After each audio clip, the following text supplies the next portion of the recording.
Hi everyone, let's solve a problem 2 in resultant stresses at a section. Let's read the question.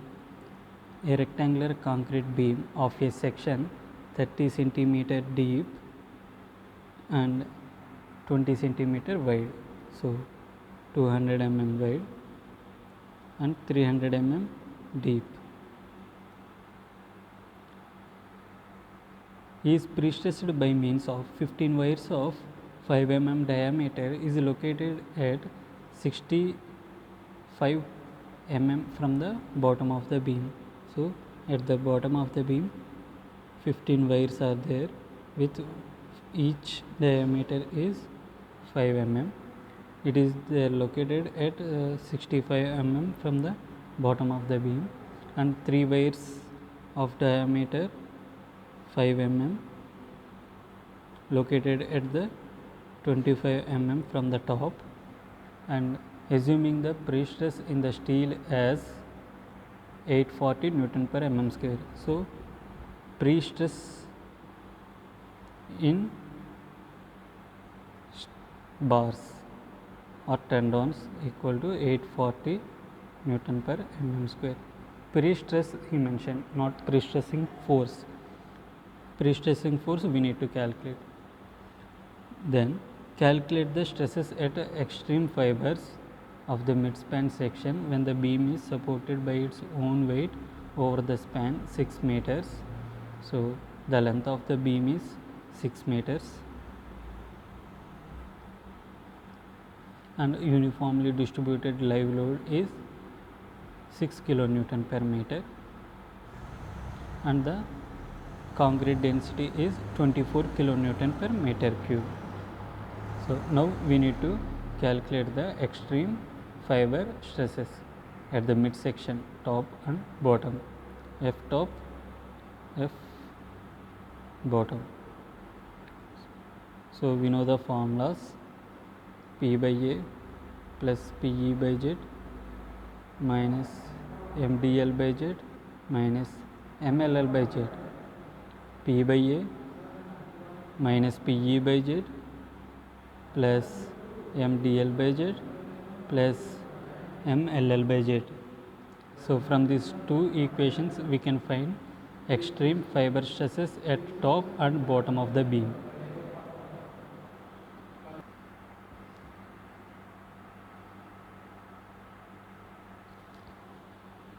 So now calculate the eccentricity of the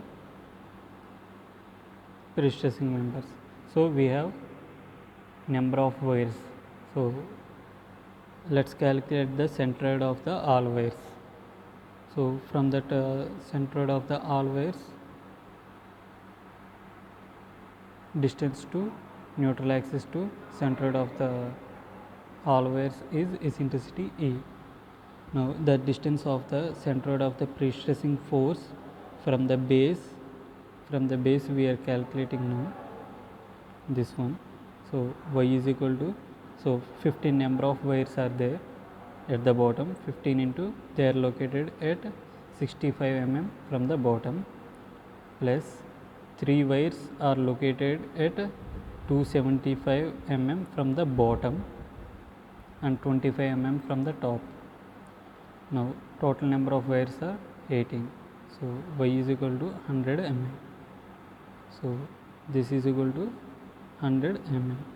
So I need to calculate E. The total height is 150 mm. So 150 minus 100 is equal to 50. So eccentricity is 50. Now let's calculate the section properties. Area A is equal to 200 into 300. So that value is 6 into 10 power 4 mm square. Section modulus Z is equal to B d cube d square by 6. B is the 200 and d is the 300 square divided by 6 equal to 3 into 10 power 6 mm cube. Now let's calculate the pre-stressing force. In the question he mentioned pre-stress, we need to calculate the pre-stressing force. force is equal to stress into area. Stress how much he given? 840, and area of the bars are, total number of bars is 18, and each bar area is 19.7 mm square. It means pi by 4 d square. So the total pre-stressing force is 3 into 10 power 5 newtons. Now let's calculate the self weight of the beam. So weight is equal to volume into density. So 0.3 into 0.2 into 0.1 is the volume and 24 is the density. So 1.44 kilonewton per meter is the dead load. Now moment due to dead load is W L square by 8. So W is 1.44 and length of the beam is 6 divided by 8 is equal to 6.48 kilonewton meter. Now let's calculate the bending moment due to live load. So what is given in the live load? So 6 kilonewton per meter. So 6 into 6 square divided by 8 equal to 27 kilonewton meter. Now let's calculate the stresses. The stresses are direct stress P by A is equal to 3 into 10 power 5 Newton divided by 6 into 10 power 6 mm square equal to 5 Newton per mm square. This is the direct stress. Now bending stress due to pre-stress. This is 3 into 10 power 5 Newton into 50 mm is the eccentricity divided by section modulus 3 into 10 power 6 equal to 5 Newton per mm square. Now self weight, stress due to self weight.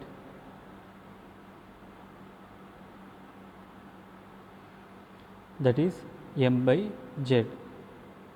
So moment due to dead load is the 6.48 kilonewton meter converted into Newton mm divided by Z is 3 into 10 power 6, that value is 2.16 Newton per mm square. This is the stress due to self weight. Now stress due to live load is MLL by Z.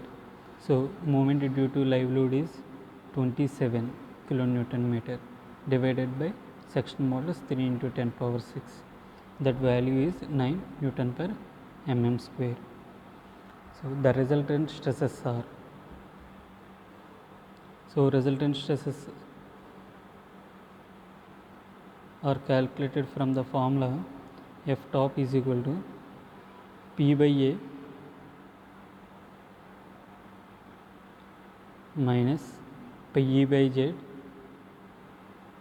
plus 2.16 means self weight, stress due to self weight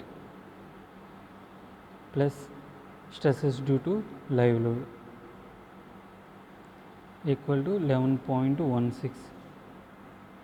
So this is the compression stress. Now bottom fiber stress. So bottom fiber stress is 5 plus 5. So direct stress plus bending stress due to pre-stressing force minus bending stresses due to live load and dead load equal to minus 1.16 Newton per mm square. This is the tension stress. Now let's draw the figures.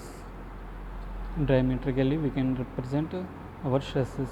So this is the direct stress 5.0 on the top of the beam, on the bottom of the beam 5.0 plus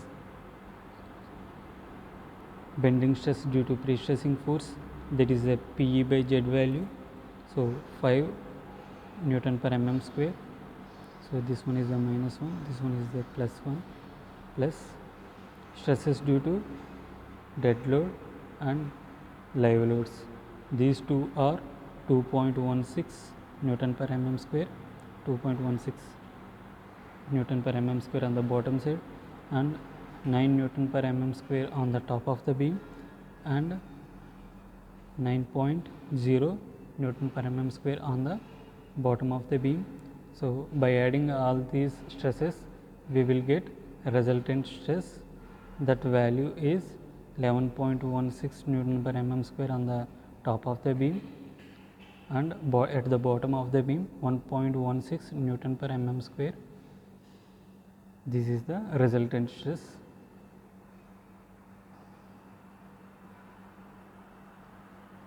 On the top of the beam we got compression stress, and the bottom of the beam we got tension stress. Thank you for listening.